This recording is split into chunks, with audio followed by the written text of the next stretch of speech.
Now the family starts calling 3 times. And the hardest thing I've ever had to do, we don't lie. Sometimes we have to tell skirt the truth. Skirt the truth. Because there's things that you cannot say on a phone. This is gonna hurt. It's time for the Suffering Podcast.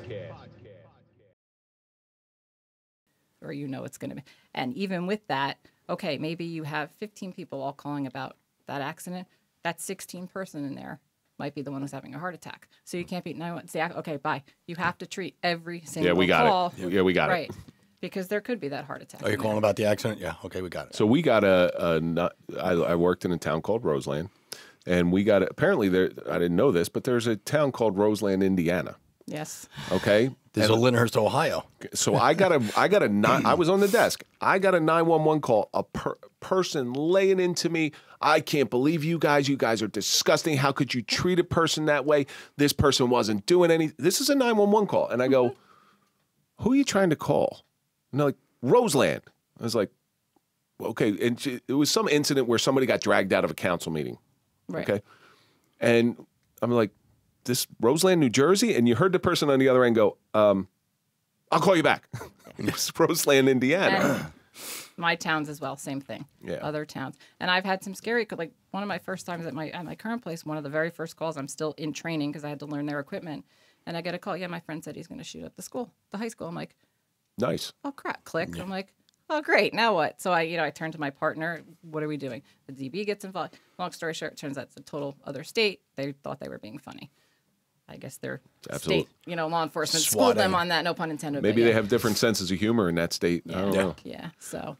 In a support capacity for the people out there that are actually in front of that danger, yes, you are removed from that danger, and that's 100% true. But that danger is very real to you because for some sense, you have a responsibility to those people who you're sending places. Yeah. How heavy is that responsibility lay on your shoulders? It's huge. It's huge because not only am I want to get the help to the people who are calling 911 as fast as possible, especially when you hear some of the things I hear over the phone. Now I'm sending what I consider my family out. Okay, they need to get there as fast as possible. They need to know what they're getting into without me going into novels. And sometimes I do talk too much on the radio, but they all, my end goal is every single one of them gets home at the end of the shift or comes back.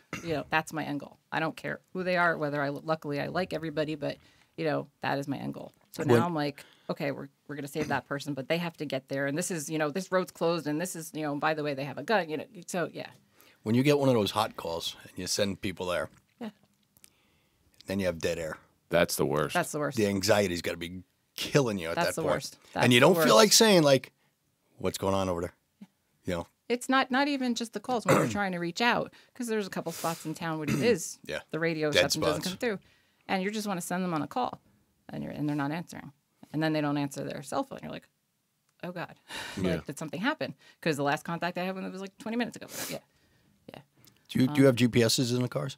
Yes. So you could find out where that car is anyway. Usually, if it's working correctly. Yeah. Welcome to New Jersey. Yeah. So how do you deal with that stress of knowing that whatever you send these people to, they're in harm's way? At the time, I will admit, during you're thinking about it, but you're not because then you're getting on the next call. And I think a lot of it comes, prime example. So there was a call once. It was a 911 call I received regarding a child.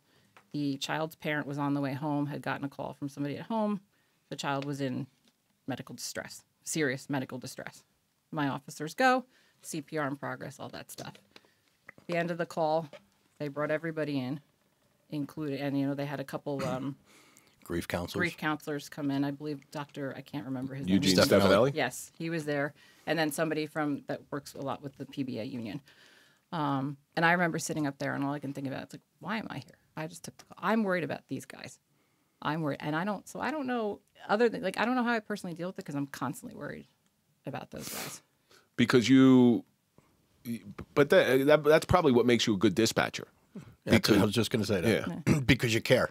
Maybe just stop do. caring. I do. You wouldn't have to worry it's about very anything. hard. But you have to eat a lot of that as well. Yeah. And that's what the concern is on those types of calls. It is. There's I've taken many memorable calls. There's only one call that still sticks with me and will probably stick with me until the day that I die. That one? Not that one. Expand. It was a call. I'm about to. It was a call. 2 people left the house. You know, one's going to go to work. One's visiting. Hey, I'm going to go to work with you. Check out the area, whatever.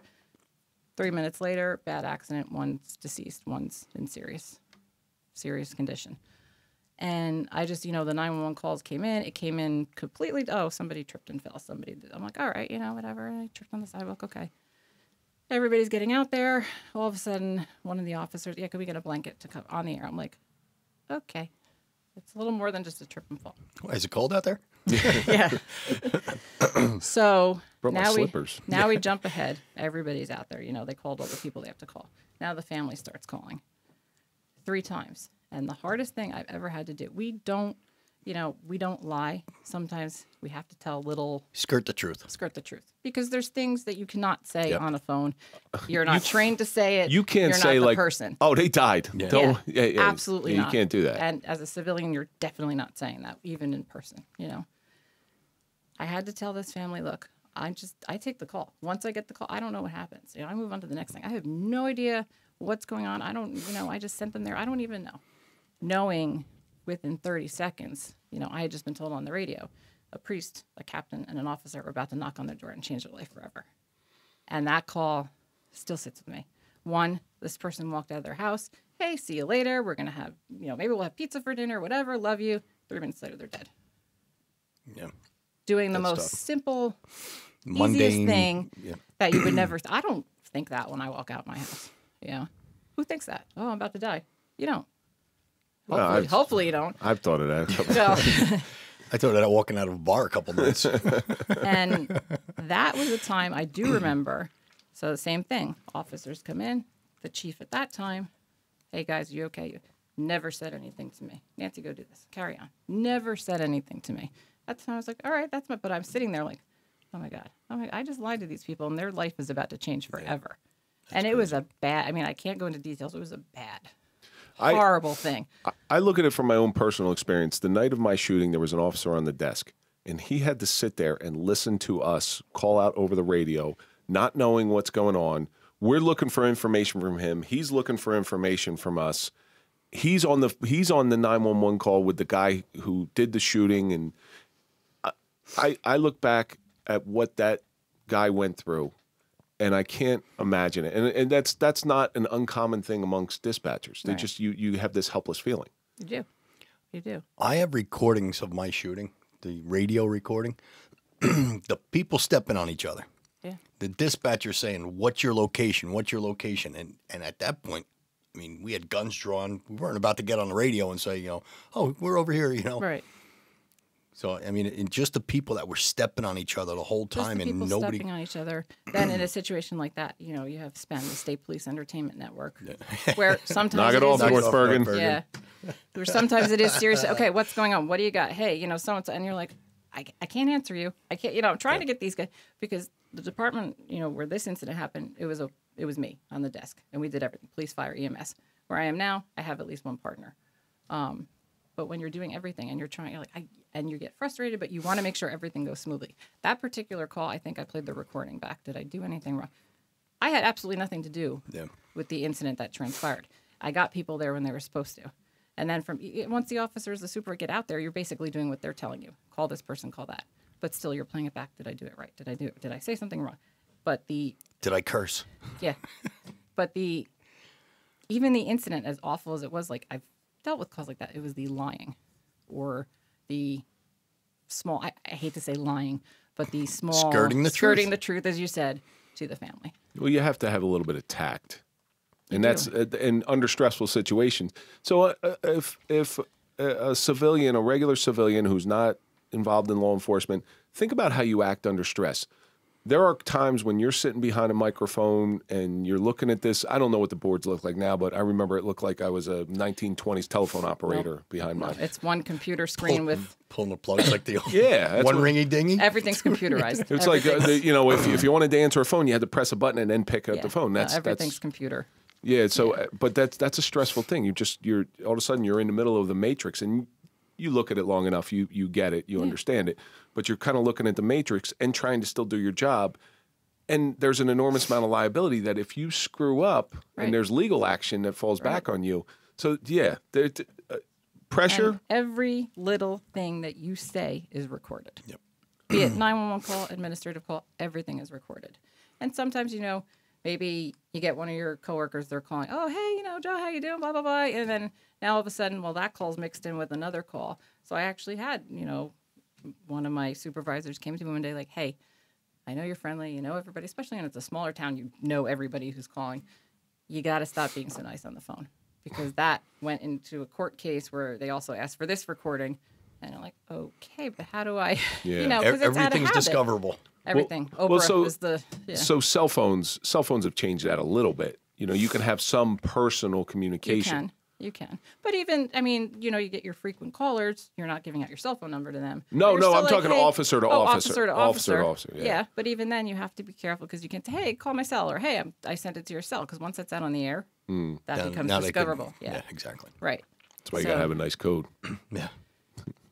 Sometimes you're busy, you forget. Yeah. Yeah. See, you know what I always found amazing about a dispatcher? You send an officer to a call. That's his call, right? Yeah. That's his call to, let's say, worry about. Right. You might have like 5 other calls backed up, and you got 5 calls you're worried about. You know what I'm saying? Oh, yeah. Where that officer, it's his only call. But the dispatcher, we used to have officers work the desk. We didn't have dispatch. We had them for a short time. But when we were in lineup, we'd give the guys their assignment, and the guy who worked his desk, we used to say, you got the stick. Because the stick drives everything. Right. You know, and the dispatcher is the one that drives that whole shift. Boy, you know, that was like a slow death to me when I got assigned to the desk. I did not like working the desk. I have had officers who don't normally work the desk, who have worked the desk. I don't like it. Put me on the road. I'd rather work out there and deal with all that than, and I'm like, I don't understand like the big to do, but I'm used to it. You know? I knew there was a big feeling of helplessness when you're sitting behind a microphone. I like to be outside in the open air. Even to this day, I like to be outside. I can't stand the confinement of it. Yeah. So I never really fit well in there. Yeah. I did it because I had to. Yeah. That was my job. But on midnights, the desk chairs are a lot more comfortable than a police chair. Even then, police car chair, I should say. You know, even then, it wasn't for me. Yeah. Like it's not for a lot of people. Most of the people I work with now who are in there, they're kind of getting close to the end of their career, you know. And even then, you know, I've one of them has been on the road recently. You know, he went out. It was first time out in a long time, and now I'm sending him on. Oh, there's a possible felony vehicle. It's like, really? This is what you're sending me out on? Like, I haven't been out in years, and this is, you know. But he made a joke about it. Right. But that's the other thing. You know, Mike mentioned like, okay, the officer has 1 call, you have 5 in there. But that's the other thing I worry about. All right, I just sent Mike to that call. Then you got a triage. Yeah. Now I'm triaging. Oh, well, there's like 3 more calls in Mike's zone, but he's taking this big. Now I got to send him to this because these guys are busy. And you start thinking about that because you guys are human. You get tired and you don't want to piss off. You know, you do. You worry about like, oh, I know they've been to like, and I guess it's their job, but you still worry about that because you don't want to wear somebody down. Now they've got like, you know, 7 reports in the queue, but sometimes you just have to do that. But it's not all gloom and doom. No. There are some. I'm going to venture to say you laugh quite a bit. Yes. And yes. So my here's the way I used to get back whoever was working the desk. If they did something that maybe I didn't like too much, I wasn't mad at them, but I wanted to let them know, hey, cut the shit. I would run a license plate and whatever name, you know, some of these names have like 32 letters at the end of them. Yeah. Give me I think it was 1020. Give me a 1028 on this vehicle. It comes back to okay, who's the owner operator? And listen to like what's the name? I would just make them read the name. Just spell it out phonetically. Yes. And that was part of the fun. But what's the funniest thing that you've ever experienced where you actually chuckled about it? Well, it's more so like some of the calls that I've gotten rather than with the guys. The big thing that I use with the guys is I've discovered I'm older than most of them, like significantly, 17 to 20 years. You don't think it, and then I realized like, oh, so I did recently, you know. So you start making Cosby Show jokes, and it doesn't land. Flintstones jokes. Yeah. If I say nobody puts baby in the corner, do you know what I'm talking about? Oh, of course. Right. Of course. I said that to somebody one day. They're like, huh? Yeah. I'm like, Dirty Dance. Oh, I'm like, the movie. Never saw it. I'm like, yeah. How do you like? Yeah. I know cops that have never seen the movie The Other Guys. I'm like, how are you a cop? Like, what is The despot. Yeah, how do you not see The Other Guys? Yeah, but, you know, we're getting older. The cops are getting younger. And so sometimes you're like, look, I'm technically old enough to be your mother. You will respect me. You'll be nice. Okay. Yeah. But I would say the funniest thing, again, I love the public. The public thinks the police has the answer to every single question on the planet. And they think that they know every cop in the world. Yes. Oh, you're a cop? My cousin's a cop in Des Moines, Iowa. Yeah, okay. Do you know him? Oh, yeah, sure. Or- I think I ran into him once. Or I know your chief, and then they completely butcher the name. I'm like, oh, really? Yeah. Okay, you know. But I've had somebody call I know your chief. So do I. Yeah. right? He's a good guy, isn't he? Yeah. Give me your license, registration, insurance. One call I got, somebody called up. I answered the phone. It was not 911. Yeah, how can I help you? Can you tell me what side of the car the steering wheel's on? I'm like, excuse me? Can you tell me what side of the car the steering wheel's on? I'm like, I guess it depends on how you're looking at it. I'm thinking sitting in it to the left. Okay, thank you. Click. I'm like, okay. Wow. Tried to call back the number, you know, because sometimes you get calls and it turns out, because I had a call like that where the guy was saying somebody's breaking into my house, and then things he started saying, you're like, oh, maybe we're having a medical episode here, you know. Tried to call the number back, no answer. I was like, all right, you know. Maybe I answered a bit. Maybe, I don't know. I don't know. You got Prince Albert in a can? Let him like, out. Yeah. We had an older lady. First time she called, she was onset of Alzheimer's. She called us up on a midnight shift. She's whispering into the phone. There's people in my attic. So we send flying up there. They're breaking into my house. There's people in my attic. We go up there. The attic is a crawl space. Couldn't be anybody there. So now we realize the lady's getting Alzheimer's. So we said, we scared them away. We told them never to come back anymore. They're not going to come back. I said, but what you should do to stop these people from coming into the house, take tinfoil and put it over your appliances. Oh no. I've done this too. That'll keep everybody out. Oh, thank you. A couple weeks later, we get called back there. And the lady's daughter's there. We walk in. There was tinfoil on everything. Oh. The TV. She had a stereo. The toaster oven. Everything. So the lady's daughter was there, and she goes, officer, can I talk to you for a minute? Sure, what's up? She goes, who told my mother to put tinfoil over everything? I said, it was me. She goes, that was great. That was fantastic. See, no, I can't go that far. But, you know, if I get things like that where I know, because some people you know, but you can't just treat, okay, well, sorry, you know, you have to send an officer. I need to speak to an officer. All right. So you'll put the notes in the CAD, and you'll just say, because everybody, you never know who's listening, especially with technology today. You'll just say notes are in the CAD, and you'll put, like, you know, possible whatever, especially with our frequent flyer callers. It was so much more fun back when I first got on, because yes, stuff was recorded, but it wasn't. It's not like it is today. Yeah. We had a guy. He used to dispatch his Beavis and Butthead. I'm not kidding you. Okay. He used to dispatch his Beavis and Butthead. It was the funniest thing I ever heard in my life. Yeah.